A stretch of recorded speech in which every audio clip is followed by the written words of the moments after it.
वालेकुम। हाँ जी यूट्यूब वाले भराओ क्या हाल चाल है। उम्मीद है सारे भरा ठीक हो सन। असाने भरावां दा शौक भी अच्छा जा रहा सी। मैं गुलाम मुस्तफा तुसी देखण लगे हो पहुँच पिजन चैनल। जिन्होंने भरावां आइए तुनी चैनल सबसक्राइब नहीं किया सबसक्राइब करो ताकि असी जिहड़ी वीडियो लगाइए अपने भरावां तक आसानी ना पहुँच सके।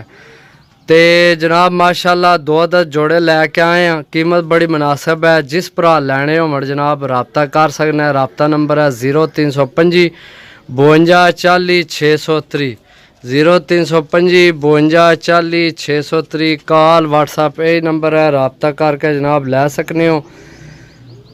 चेक करो जनाब 2 जोड़े ने सही है।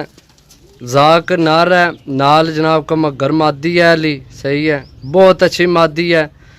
अगे जनाब टेडी नर है। अगे जनाब चीनी मादी है सही है।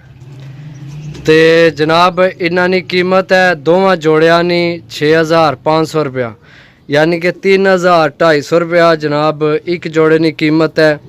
जनाब समझो बच्चों ने रेट ते ही ने सही है। तो पता है अच्छे बच्चे की कीमत 2500 रुपये पर है सही है। तो थानू जनाब 3250 रुपये ना जोड़ा मिल रहा है। जिस भरा लैने होवन अपने घर ने बच्चे बनाने होवन जनाब बना सकना। मादी चेक करो माशाल्लाह सही है।